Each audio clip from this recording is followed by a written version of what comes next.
We are live in Boston, Massachusetts, the gem of New England, as the Celtics are about to go into this interconference contest right here. And it's different from just about any other team in the league. Rather than pick and roll, it's much more predicated on off-ball shifts. Back to Morant. Jackson with the screen. It's good from the top of the key. Pass to Cada. The kick out to Tatum. Just 5 on the clock. Shoots the 3. Bangs home the trifecta. Option for the catch and shoot. He's such an efficient scorer. Back to Morant. The shot. He squares up and sinks it. That may be not the highest percentage of looks right there, but look, you can't argue with results, I guess. Tatum is in the league. He just improves his passing. Really grown as a player in all ways. Yeah, Derek makes smart plays. He's had that experience to see what works and what doesn't, and most often in situation. That is a perfect placement of that dime. Just guided it right to him. And he converts the layup. And once he got easy possessions like that, literally are just a gift. You just dream of them. He'll gladly take those.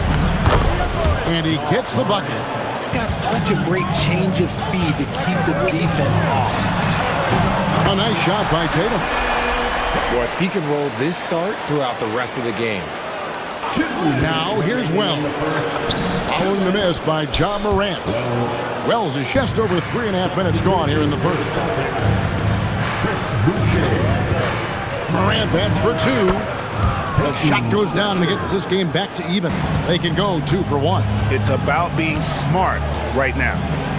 Morant gets in and he's a very efficient. I mean, he'd been good as gold up until that point. John Morant has been leading the charge, guys, for Memphis. He got into double digits for the quarter with 10 points total. So, as a coach, you love having those veteran players because you can trust what they're going to do for the coaches, but the teammates. The kick out to Williams. Here's Jerome. That one's in, his first shot this game. And on an open look like that, he's very gifted at making the weak coverage pay. And great. Score the basket. Nice shot after missing his first attempt. Yeah.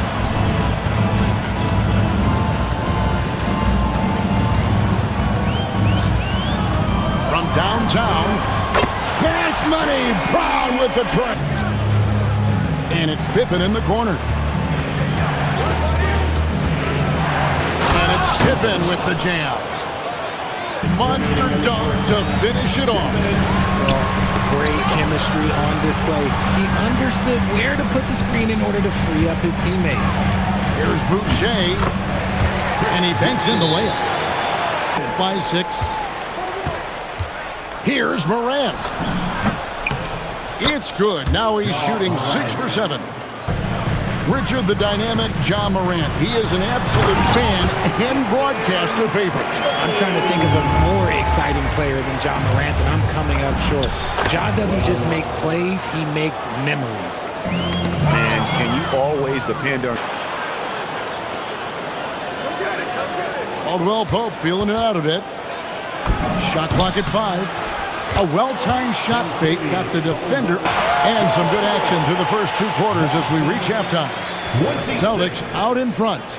They're up by 2. We'll see you back here after the break for third quarter basketball.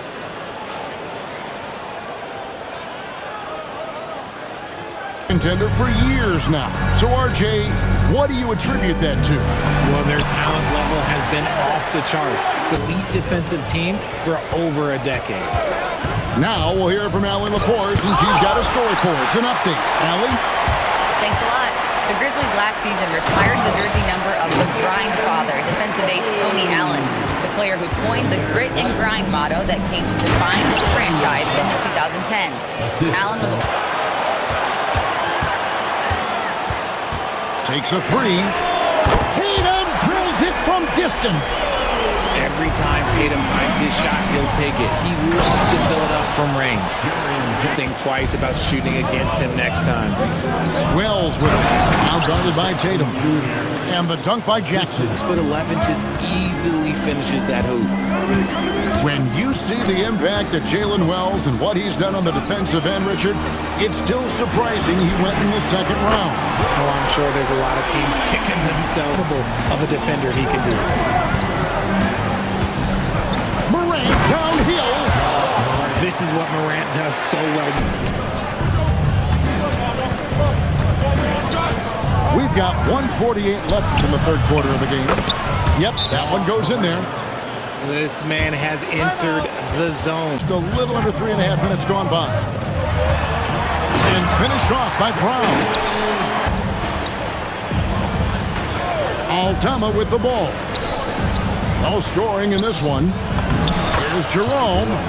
A good finish at the rack off the slick feet. Over to the left wing. Here's Edey. It's good. This game is all even.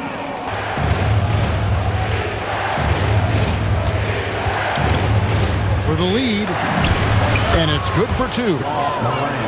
Morant. Rush this. Let the clock run down. Yeah, you don't have to be quick. You just have to be deliberate. Tatum, that's good.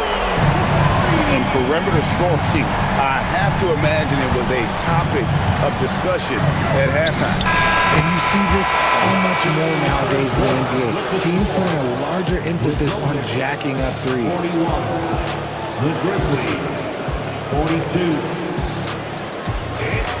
And I know I speak for all of us when I say I can't wait to see what kind of finish awaits us here in the fourth quarter. And here are the Grizzlies. They lead by one. There's the drive.